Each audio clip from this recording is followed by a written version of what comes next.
इस बार तो मीडिया उनकी जो मोदी जी के हाथों से बिकी हुई मीडिया है वो दिखाती है कि लाहौर में घुस गई हमारी सेना, कराची में घुस गई हमारी सेना। कौन सी कराची में उसकी सेना घुस गई है भाई? या तो मोदी जी खुद थूक के चढ़ रहे हैं या तो अपने मीडिया को थूक के चटवा रहे हैं। अब भाई मीडिया को ऐसा क्या मोदी जी देते हैं कि मीडिया दिन रात वो दिखाती है जो खुद भाजपा को नहीं पता होता है। माफी मांग ली कौन सी चैनल वाले क्यों आपने झूठा क्यों दिखाया कि हमारी सेना कराची के अंदर है? आपके झूठ की वजह से कितने लोगों की भावनाओं के साथ आपने खेला है, अपने अंधविश्वास, अपने लोगों के मन में डर फैलाया है। ये मीडिया का काम नहीं होता है। ये ऐसे मीडियाओं को जूता निकाल कर बीच सड़क पर मारना चाहिए। नेशनल मीडिया कहते हैं अरे टीवी बंद कर देना चाहिए, सबको चैनल बंद कर देना चाहिए।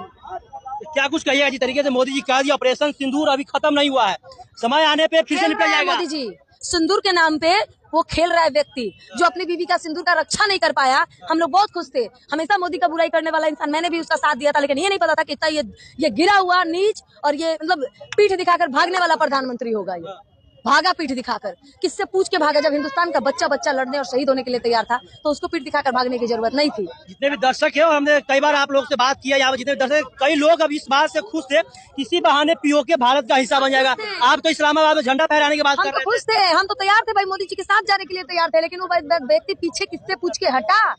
हम तो उनके साथ खड़े थे, पूरा देश का, हिंदुस्तान का बच्चा पूरा विपक्ष खड़ा था उनके साथ, लेकिन वो किससे पूछ के पीछे हटे? आखिर ऐसे क्या तुम्हारे बाप के पास तुम्हारा क्या सबूत था कि तुम डर गए? हम यही पूछना चाहते हैं। देश के प्रधानमंत्री कह रहे हैं तुम्हारे बाप अमेरिका को बाप बता रहे हैं। बाप, उसी के बाद में तो आखिर ये सीज फायर का ऐलान किया है। अमेरिका ने कर दिया ना सीज फायर का ऐलान। क्यों किया भाई? मोदी जी खुद भी तो कर सकता था। आखिर अमेरिका ने ही क्यों किया? बीच में क्यों आया? वो तो बाप ही है ना भाई मोदी का। अपने बाप को बैठा कर, बिल्कुल बाप को बैठा के रखा है उसने। डोनाल्ड ट्रम्प बाप है उसका। बीच में आते हैं जोकर जैसा बोल के चले जाते हैं, और मोदी जी जोकरों के बच्चे की तरह उनका गुरु है मोदी जी। कुछ नहीं है। अगर होते तो आज युद्ध हो रहा होता, और आज हमेशा से जीत हिंदुस्तान की होती। इंदिरा गांधी भी कुछ थी ना जी, जो बांट के रख दी थी 2 टुकड़ों में।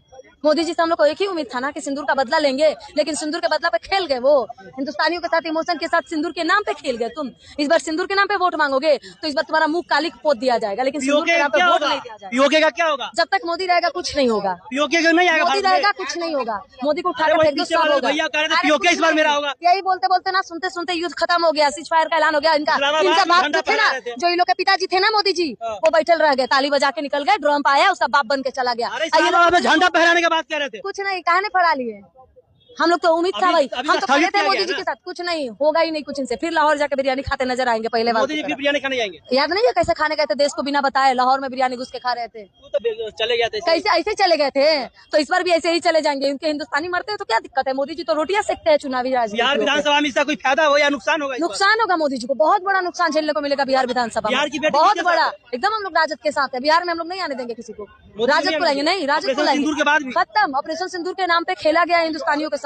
भारत के बेटियों के सिंदूर का मजाक बनाया है मोदी जी ने।